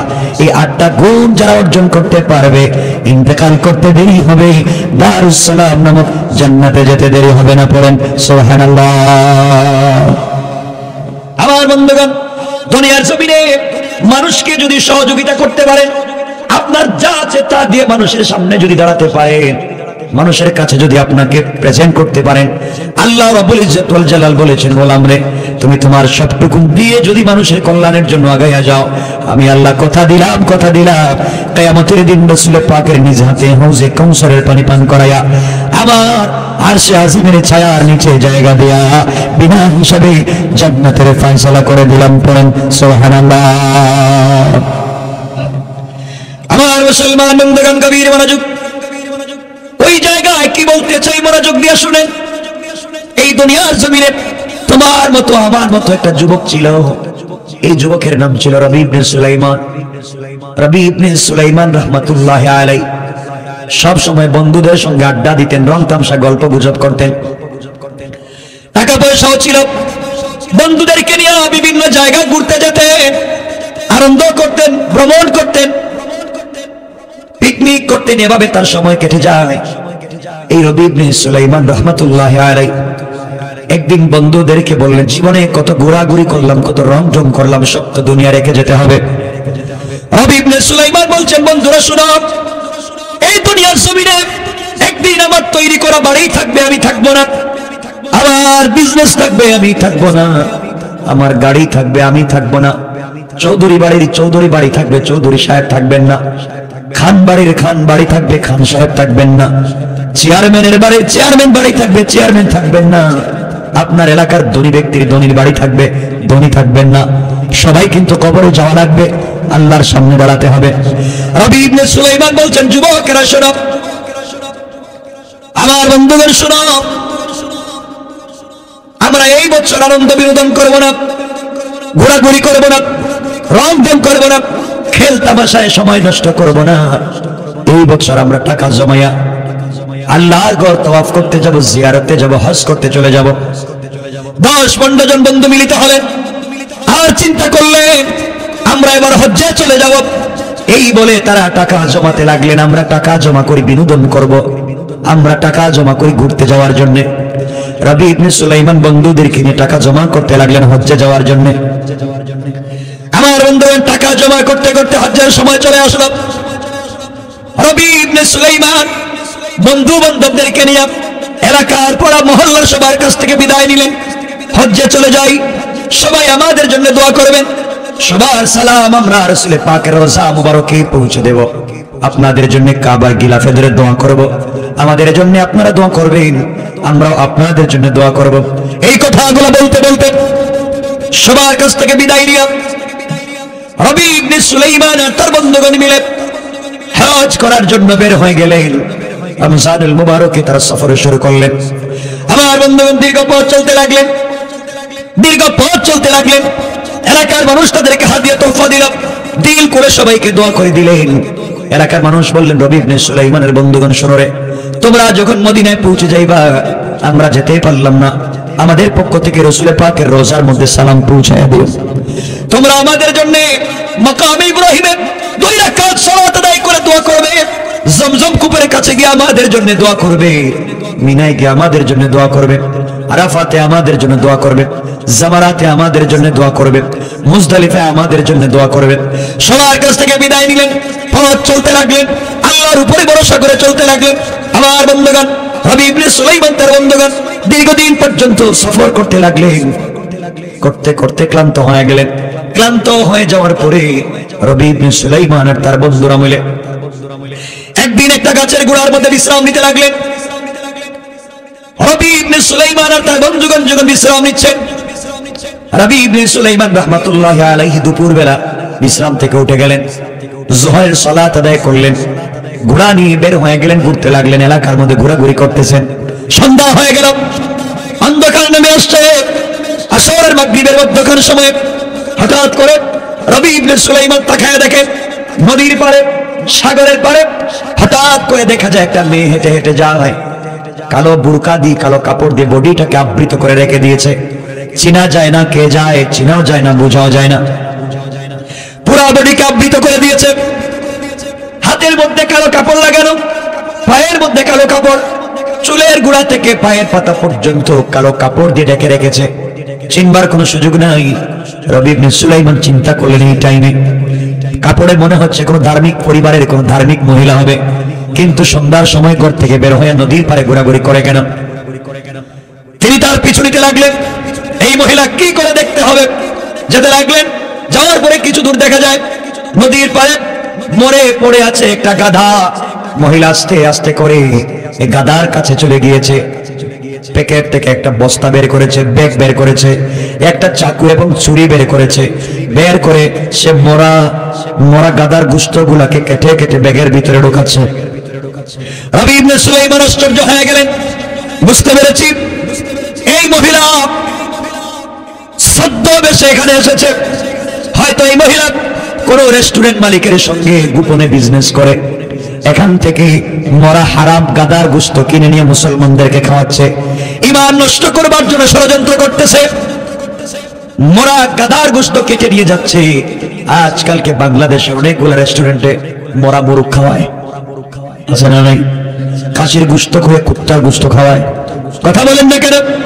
রবি ইবনে সুলাইমান চিন্তা করলেন এই মেয়ে মনে হয় এমন কোন সিন্ডিকেটের সদস্য হবে, সে মরা গাদার গোশত কেটে নিয়ে যায়, অথবা এই মেয়েটা কোনো কসাই হবে, গোশত বিক্রেতা হবে, এই জন্য ওগুলা কিনে এখান থেকে নিয়ে যাচ্ছে বাজারে বিক্রি করার জন্য, অথবা এই মেয়েটা নিজেই কোনো রেস্টুরেন্ট ব্যবসায়ী হবে। চিন্তা করলেন না না আমি থাকাকালীন আমি হজ করতে যাই, আল্লাহর ঘরে যাব, আল্লাহকে ডাকবার জন্য যাব, রাস্তার মধ্যে একজন হারাম কাজ করবে, আমার প্রতিবাদ করবার সুযোগ থাকবার পরও করবো না, তা হতে পারে না। রবি ইবনে সুলাইমান আস্তে আস্তে করে গোপনে গোপনে পিছু লাগলেন। মেয়েটা বস্তার ভিতরে ভরলো, ইচ্ছা মতো গাদার গুস্ত বললো, ব্যাগ থেকে মুখ বন্ধ করলো, কাদের মধ্যে উঠায় নিল, হাতের মধ্যে কালো কাপড়, পায়ের মধ্যে কালো কাপড়, মাথার চুল থেকে পায়ের পাতা পর্যন্ত কাপড় দিয়ে ঢাকা চিনা যায় না। মেয়েটা রাস্তা দিয়ে পথ চলতে শুরু করলো। রবি ইবনে সুলাইমান রাহমাতুল্লাহ আলাইহি পিছনে পিছনে যেতে লাগলেন। দীর্ঘ পথ যাওয়ার পরে অন্ধকার হয়ে গিয়েছে। অনেক দূরে দেখা যায় মরুভূমির মধ্যখানে ছোট্ট একটা কুঠি ঘর দেখা যায়, কুঠির দেখা যায়, জীর্ণ শীর্ণ একটা ঘর দেখা যায়, তাঁবু দেখা যায়। আস্তে আস্তে করে এই মেয়েটা ওই ঘরের ভিতরে প্রবেশ করেছে। রবি ইবনে সুলাইমান ঘরের পিছনে তাঁবুর পিছনে দাঁড়ায় আছেন। দেখি তো এই মেয়েটা এখন দুষ্ট নিয়ে কি করে, কোথায় যায়, কি করতে চায়। এমন সময় রবি ইবনে সুলাইমান দেখেন এই মেয়েটা ঘরের ভিতরে গিয়া ছুরি দিয়া এই মৃত গাধার গোশত গুলাকে ছোট ছোট করলো, ছোট ছোট করে টুকরা টুকরা করে একটা ড্যাগের ভিতরে দিল, একটা পাতিলের ভিতরে দিল। এরপরে চুলার মধ্যে আগুন জ্বালায়া চুলার মধ্যে দিয়ে রান্না শুরু করে দিয়েছে। চিন্তা করলেন মহিলা কি করতে চায়, আরো কাছাকাছি গেলেন। কাছাকাছি যাওয়ার পরে তিনি তাঁবুর কাছে কান লাগাইয়া দিলেন। কান লাগানোর পর আশ্চর্য হয়ে গেলেন, আজীব কারবার। তিনি শুনতে পান এই ঘরের ভিতর থেকে ছোট্ট ছোট্ট বাচ্চাদের কোরআনের তেলাওয়াত শোনা যায়। রবি ইবনে সুলাইমান আশ্চর্য হয়ে গেলেন, এই ঘরের ভিতর থেকে কোরআনের তেলাওয়াত শোনা যায়, ব্যাপার কি? এমন সময় মহিলা যখন রান্না শুরু করে দিয়েছে, ছোট্ট ছোট্ট বাচ্চারা মায়ের আশেপাশে দাঁড়িয়ে বলছে, আম্মা জান 4-5 দিন হয়ে গিয়েছে মা, তুমি আমাদেরকে খাবার দিচ্ছ না। আমার 4-5 দিন হয়ে গিয়েছে, তুমি আমাদের জন্য খাবারের ব্যবস্থা করে দিচ্ছ না। আমাদের বাবা দুনিয়ার জমিনে নাই, মারে আমরা নবী বংশের মানুষ, আমরা সাইয়্যিদ বংশের মানুষ, আমরা সৈয়দ বংশের মানুষ। 4-5 দিন হয়ে গেল ঘরে খাবার নাই, তুমি কোনো খাবার দিতে পারো না। মা এখন তুমি আমাদের জন্য কি রান্না করো? মহিলা ডাক দিয়ে বলছে, রে বাবা রে, 4-5 দিন তোমাদের জন্য খাবারের ব্যবস্থা মা করে দিতে পারি নাই, আজ তোমাদের জন্য গোশত বোনা করে দিচ্ছি, রান্না করতেছি। আমি মা তোমাদের জন্য গোশত রান্না করে দিচ্ছি, একটু অপেক্ষা করো, কিছুক্ষণের ভিতরে তোমাদের জন্য রান্না হয়ে যাবে। একটা বাচ্চা সেজদায় পড়ে গিয়েছে, কান্না করে আল্লাহকে ডাক দিয়ে বলছে, আল্লাহ এই দুনিয়ার জমিনে আমাদের বাবা নাই, দুনিয়ার জমিনে বাবা না থাকবার কারণে আমাদের দুঃখ দুর্দশা বুঝবার মতো কেউ নাই। আল্লাহ তাআলা আমাদের মা কষ্ট করে করে 4-5 দিন পরে আমাদের জন্য খাবারের ব্যবস্থা করেছে। আল্লাহ তাআলা তুমি আমাদের মায়ের হায়াতকে বাড়াইয়া দাও। এই কথা বলে তারা আবার তেলাওয়াত শুরু করে দিল। রবি ইবনে সুলাইমান আশ্চর্য হয়ে গেলেন, ঘরের ভিতরে ঢুকে পড়লেন। মহিলাকে বললেন, খবরদার আপনি এই মৃত গাধার গোশত রান্না করবেন না। মহিলা ডাক দিয়ে বলছে, যুবকরা কে, তোমাকে চিনতে পারলাম না। এই গভীর রাত্রবেলা তুমি মরুভূমির মধ্যখানে আমার তাঁবুর ভিতরে জোয়ান মানুষ ঢুকে গিয়েছো, ব্যাপার কি? তুমি কেন ঢুকেছো? কি জানতে চাও, কি বলতে চাও? রবি ইবনে সুলাইমান বলছেন, মা আমি আপনার কাছ থেকে কিছু বিষয় জানতে চাই, আপনি বলেন তো দেখি। আপনি বলেন তো দেখি, আপনার কাছ থেকে জানতে চাই। মা রে, আপনি কেন মৃত গাধার গোশত কেটে আনলেন, রান্না করে দিচ্ছেন? আপনি কেনই বা সন্তানদের সঙ্গে এই অন্যায় করতেছেন, প্রতারণা করতেছেন? সন্তানদেরকে কেন আপনি হারাম গোশত খাওয়াতে চান? মহিলা ডাক দিয়ে বলছে, ও যুবক, আজ 4-5 দিন হয়ে গেল, সন্তানের জন্য খাবারের কোনো ব্যবস্থা আমি করতে পারি না। এলাকা ছেড়ে চলে এসেছি। আমি নবী বংশের একটা মেয়ে, আমার স্বামী ইন্তেকাল করেছেন। আমি সাইয়্যিদ বংশের একটা মেয়ে, চাইলে এলাকার মানুষের কাছে কোথাও হাত পাততে পারি না।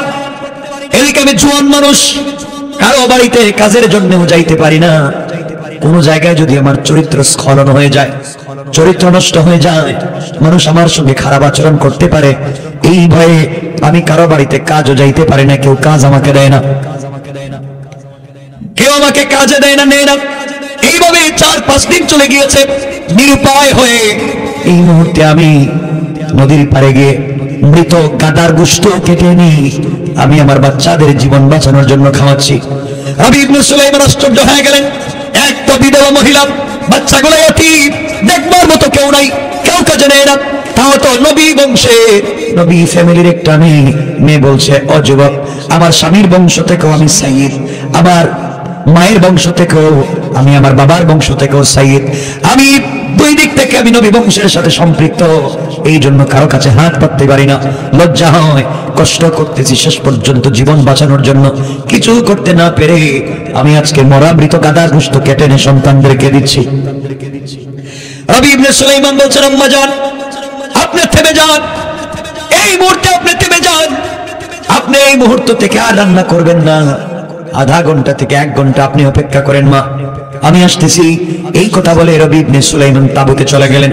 তাঁবুতে যাওয়ার পরে হজ্জে গেলেন, যতগুলো টাকা খরচ হয় সবগুলো টাকা পকেটে নিলেন, বাজারে গেলেন, বাজারে গিয়ে অর্ধেক টাকা দিয়ে সবজি কিনলেন, হালাল গোশত কিনলেন, আটা কিনলেন, ময়দা কিনলেন, খাবার কিনলেন, একটা বস্তার ভিতরে ঢুকালেন, নিজের কাঁধে উঠালেন। যেই যুবকটা বন্ধুদের সঙ্গে আড্ডা দিত, যেই যুবক টাকা জমিয়েছে আল্লাহর রাসূলের রওজা জিয়ারত করবে, কাবা জিয়ারত করবে, বাইতুল্লাহ যাবে, হজ করবে, এই যুবকটা আজকে সব টাকার অর্ধেক দিয়ে সে খাবার ক্রয় করলো, নিজের কাঁধে নিয়েছে, আর আল্লাহকে ডাক দিয়ে বলেছে, আল্লাহ তাআলা এই মুহূর্তে যদি আমি হজ্জে চলে যাই, যখন আমি রাসূলের পাকের রওজা জিয়ারত করতে যাব, আল্লাহর রাসূল যদি আমাকে ডাক দিয়ে বলেন, রবি ইবনে সুলাইমান রে তুই আমাকে সালাম দিতে আসলে, টাকা আছে বলে রাস্তার মধ্যে আমার বংশের একটা মেয়ে অনাহারে মরতেছে, হারাম সন্তানগুলো হারাম খাচ্ছে, ও রবি ইবনে সুলাইমান তুমি সমাজের মানুষের জন্য কি করেছো, গরিব অসহায় মানুষের জন্য কি করেছো, তুমি তোমার সন্তানের জন্য ভালো খাবারের ব্যবস্থা করতে পেরেছো, বসবাসের জন্য ভালো একটা ঘরের ব্যবস্থা করেছো, টাকা ছিল তুমি মদিনা পর্যন্ত এসেছো, তোমার চোখের সামনে মানুষ হারাম খাচ্ছে, আমার পরিবারের মানুষ হারাম খাচ্ছে, সহযোগিতা করলে না। এই চিন্তা করে রবি ইবনে সুলাইমান কান্না করে বলছেন, আল্লাহ তাআলা তুমি আমাকে বাঁচাও, আমি যেন অন্যায়কারী না হতে পারি। আমার বন্ধুগণ, আমার ভাইরা, এক পর্যায়ে রবি ইবনে সুলাইমান দৌড়ে দৌড়ে এই জঙ্গলের ভিতরে ঢুকে গেলেন, তাঁবুর ভিতরে ঢুকে গেলেন। তাঁবুর ভিতরে গিয়ে মহিলাকে বলছেন, আম্মা জান এই যে আপনার জন্য খাবার নিয়ে এসেছি, আজকে আপনি হারাম খাবারগুলা ফেলে দেন, আর জীবনে হারাম খায়েন না, কারো জন্য হারামের ব্যবস্থা করে দিবেন না। মারে আপনার কথা আমি শুনেছি, আমার বড় ব্যথা লেগে গিয়েছে, আমার আপনাকে আমি বলতে শোনেন, এই মুহূর্তে আপনাকে আমি বললাম, আজকে খাবার দিলাম, 1 মাস থেকে 2 মাস পর্যন্ত আমি যে খাবার কিনে দিয়েছি আপনার চলবে, খাবার যদি শেষ হয়ে যায় আপনাকে আমি টাকা দিয়ে গেলাম, নগদ টাকা, এই টাকা দিয়ে আপনারা 1-2 মাস চলতে পারবেন। এই কথা বলে রবি ইবনে সুলাইমান বের হয়ে যাবেন।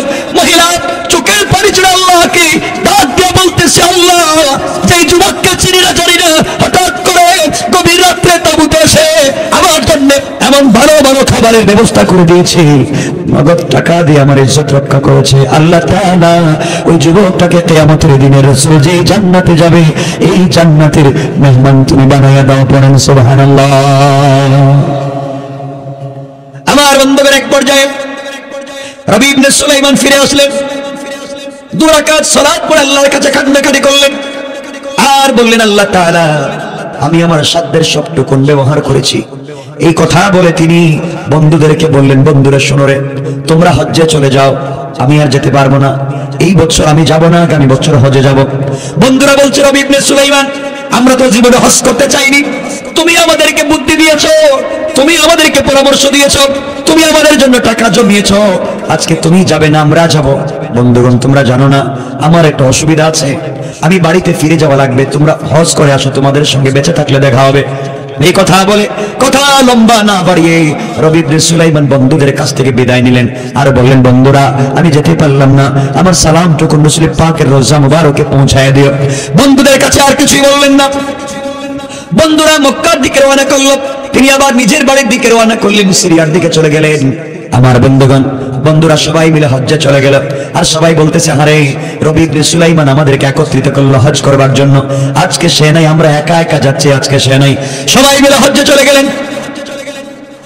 যাওয়ার পরে একজন বন্ধু যখন তওয়াফ করতেছে, হঠাৎ করে সামনে তাকায় দেখে রবি ইবনে সুলাইমান তাদের সামনে সামনে যায় যায় তওয়াফ করতেছে। কি রে, এই লোকটা তো হজ্জে আসলো না, আমাদের সামনে থেকে ব্যাক করে চলে গেল, তাহলে আবার দেখে হজ্জে এসেছে। আরেকজন তাকে দেখে সে মাকাম ইব্রাহিমে 2 রাকাত সালাত পড়তেছে। আরেকজন দেখতে পায় সে জমজম কূপের সামনে দাঁড়িয়ে আছে, সুবহানাল্লাহ বলেন। আশ্চর্য হয়ে গেলেন, কি ব্যাপার? একজন দেখে রবি ইবনে সুলাইমান আরাফাতের ময়দানে চোখের পানি ছেড়ে কাঁদতেছি। এমন সময় বন্ধু বলতেছে, রবি রে, তুই না বললে হজে আসবে না, তুই এখন কেমনে আসলে?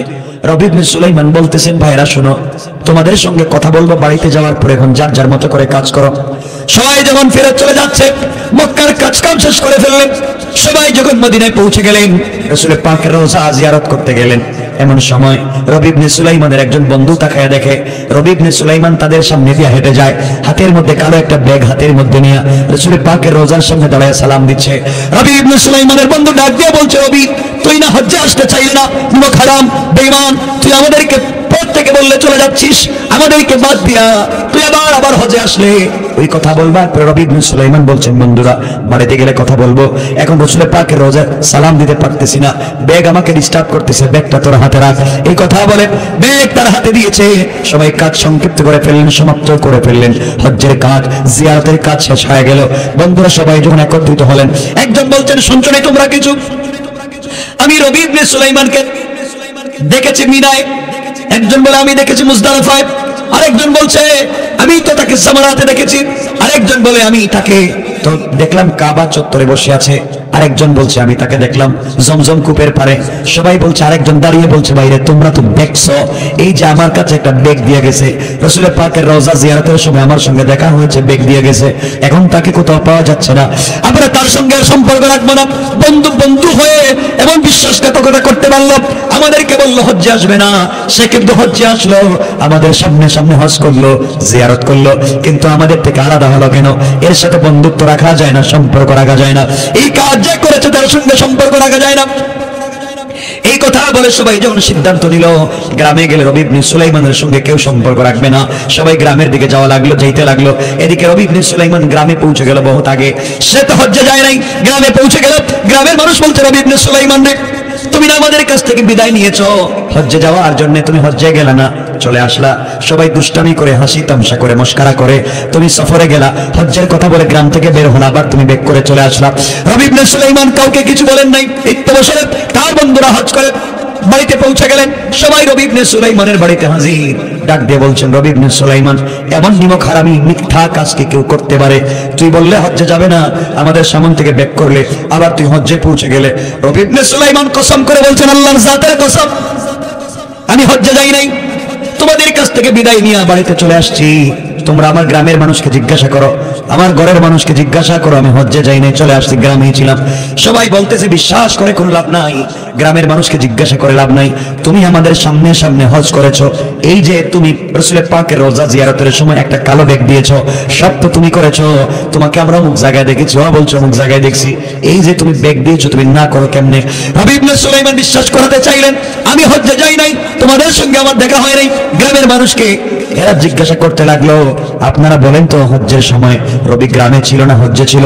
সবাই বলতেছে, না না, রবি ইবনে সুলাইমান তো গ্রামে ছিল, সে তো হজের পর থেকে ফিরে আসলো, দীর্ঘদিন থেকে গ্রামে আছে, পরিবারের লোকও বলছে সে গ্রামে আছে।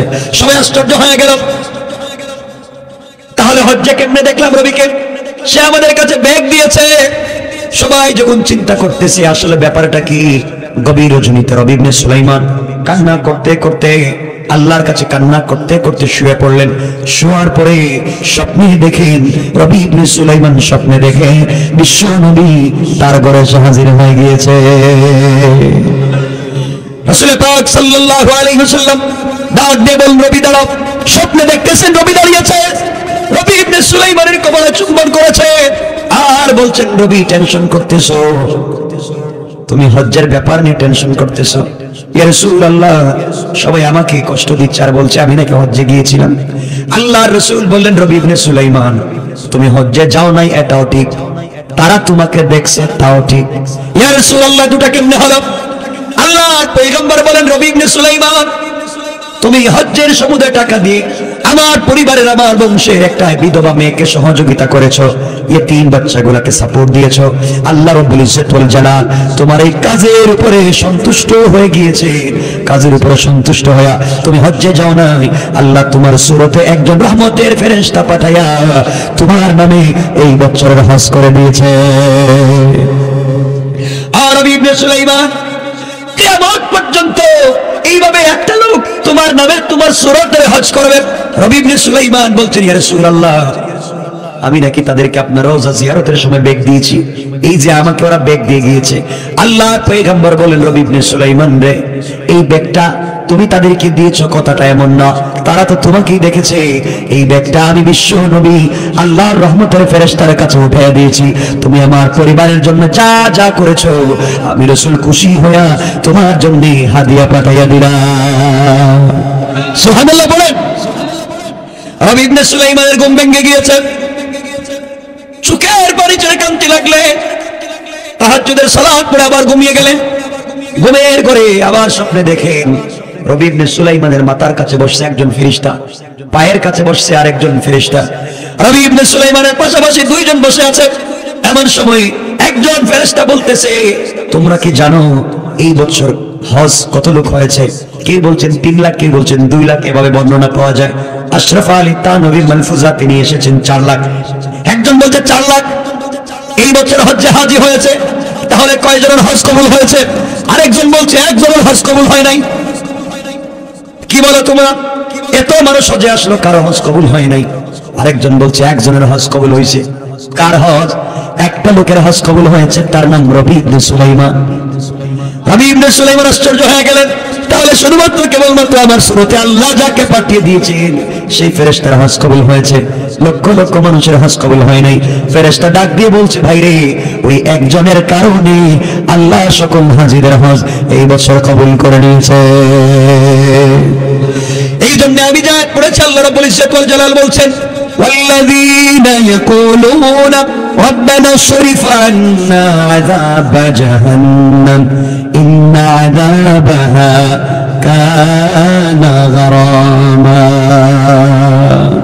আল্লাহ রাব্বুল ইজ্জত ওয়াল জালাল বললেন, সাকারাতের আগে, গরগরার আগে, দুনিয়ার জমিন থেকে বিদায় নেওয়ার আগে, দুনিয়ার জমিনে যদি ভালো কাজ করতে পারো, আল্লাহর কাছে গুনার জন্য তওবা করতে পারো, আল্লাহ বলছেন, গোলাম রে, তোর গোটা দুনিয়ার জিন্দেগির গুনার জন্য আমি আল্লাহর দরবারে আমার দেওয়া কপাল আমার কুদরতের পায়ে লাগাইয়া, আমার দেওয়া চক্ষু থেকে পানি ছেড়ে দেয়া, আমার দেওয়া জবান দিয়ে আমাকে যদি আল্লাহ বলে ডাক দিয়ে গোটা জিন্দেগির গুনার জন্য তওবা করে আমি আল্লাহর দিকে ফিরে আসতে পারবো না, আমি আল্লাহ কথা দিলাম, তওবা করতে দেরি হবে গোলাম রে, আমি আল্লাহ তোমার জিন্দেগির গুনাহগুলোকে মাফ করে দিতে আমি আল্লাহ 1 মিনিটও দেরি হবে না। পড়ুন সুবহানাল্লাহ।